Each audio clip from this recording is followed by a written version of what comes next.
నేడు ఈడీ ముందుకు హెచ్సీఏ మాజీ అధ్యక్షుడు అజారుద్దీన్ రానున్నారు.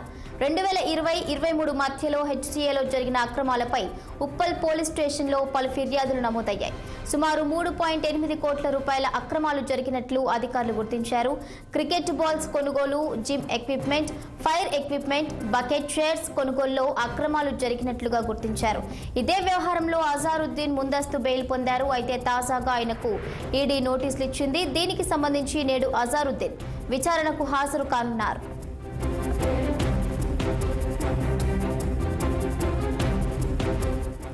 ఇక అజారుద్దీన్ కేసుకు సంబంధించిన మరింత సమాచారం మా సీనియర్ కరెస్పాండెంట్ శ్రీనివాస్ అందిస్తారు. శ్రీనివాస్, ఈ రోజు ఏదైతే హెచ్సీఏ మాజీ అధ్యక్షుడు Congress working president Mohammed Azharuddin ED ముందుకు హాజరయ్యారు. అయితే గతంలో హెచ్సీఏ ప్రెసిడెంట్ సమయంలో ఉప్పల్ అంటే ఏదైతే అవినీతికి అక్రమాలకు పాల్పడ్డారంటూ కూడా ఉప్పల్ పోలీస్ స్టేషన్ లో కూడా ఎఫ్ఐఆర్ నమోదైంది.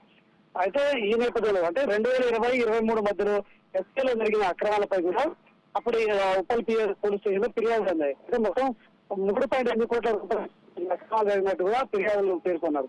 మొత్తం ఏదో క్రికెట్ బాల్స్ కొనుగోలు, gym equipments, fire equipments, bucket chairs కొనుగోలు అక్రమాలు జరిగినట్టు కూడా గుర్తించారు. అయితే ఈ వారాలు కూడా దీనికి సంబంధించి మహమ్మద్ అజారుద్దీన్ ఇప్పుడు ముందస్తుగా బెయిల్ పొందారు.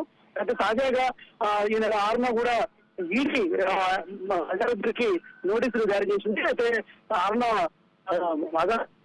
మరోసారి ఈ రోజు ఆధారాలంటూ మరోసారి నోటీసులు జారీ చేసిన నేపథ్యంలో కూడా ఈ రోజు అజారుద్దీన్ ఈడీ ముందు హాజరయ్యారు.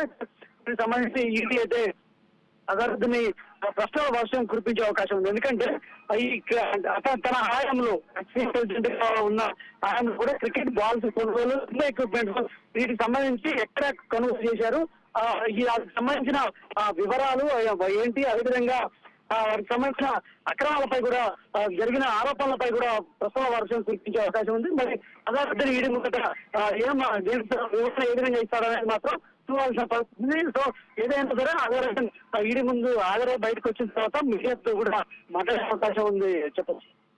Okay, thank you Srinivas.